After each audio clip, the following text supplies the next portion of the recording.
Quand tu es en train de résoudre une blessure, que tu es encore dans le processus, il est difficile de prendre une perspective plus haute afin de se détacher en fait émotionnellement de la situation. Donc c'est comprendre ça, c'est que tu ne peux pas te détacher émotionnellement de la situation tant que tu es dans le processus. Mais à force d'être dans le processus, tu repères plus vite les étapes et en fait tu en sors plus vite. Donc pour te faire un résumé et te donner la clé, parce que je pense aussi qu'une fois qu'on connaît le chemin, ça permet d'aller plus vite lorsque l'on s'y retrouve et que on sait par où passer et quoi faire. Donc ça peut aussi simplement accélérer un peu le processus sans pour autant le résoudre du premier coup. Parce que je pense aussi que c'est ça que la conscience fait lorsque elle passe par ces chemins de guérison, ces expériences, c'est qu'elle engrange de l'expérience. Elle apprend, donc elle a besoin d'apprendre. Et c'est pas en une seule expérience que tu apprends et que tu évolues et que tu trouves le sens de ce que tu as vécu. Donc, ce qui fait l'enfer sur Terre, ce qui provoque la souffrance, et on est d'accord que en fait, ce qui fait souffrir, et qui est-ce qui souffre, c'est l'ego conditionné blessé. Donc c'est cette part de là qui, en nous, souffre et s'attache à la souffrance, car il s'identifie à cette souffrance. Ça lui donne une certaine raison de vivre, car sinon, ça voudrait dire être responsable de la situation dans laquelle on est, et ça, au début, ça pique un peu et ça fait trop mal de se l'avouer.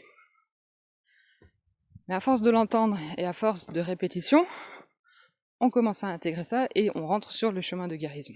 Donc, comprendre que lorsque tu te heurtes sur une problématique, qu'il y a des bénéfices secondaires à cet attachement à la souffrance de la situation, qui te donne une raison de vivre, qui te donne une raison de ne pas être ou réaliser l'être que tu souhaiterais.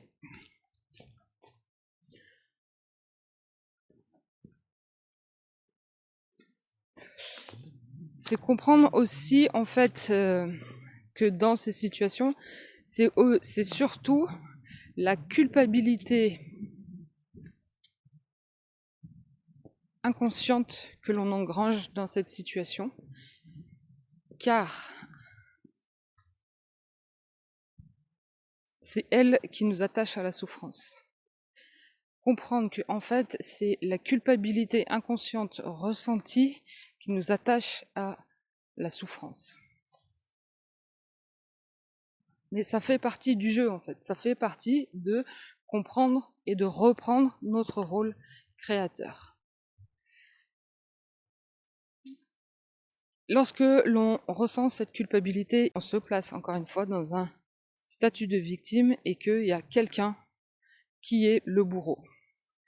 Ça peut être n'importe qui, jusqu'à être la vie, le divin, quand tu t'entends dire mais qu'est-ce que j'ai fait pour mériter ça?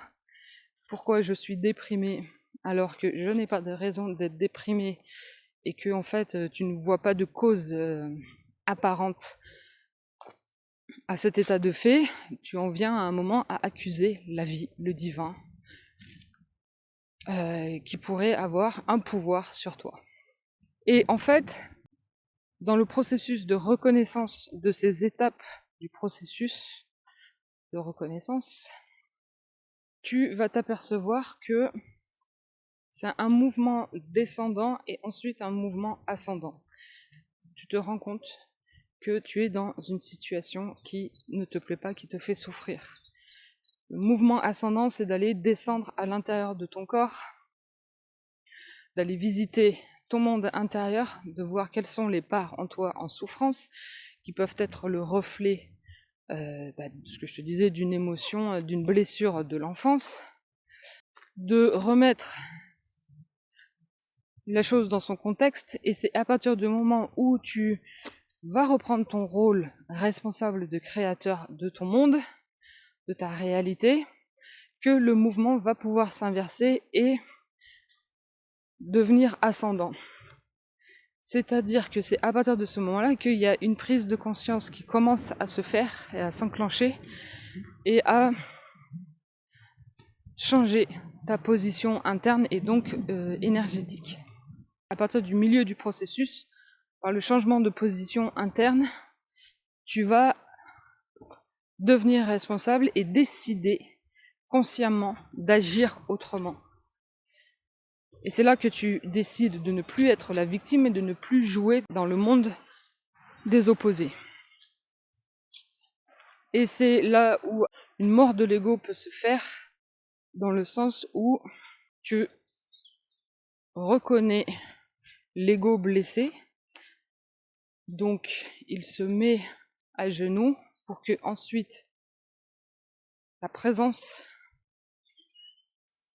du soi, de l'être, vienne prendre position et décider de ne plus jouer au même jeu, de changer les règles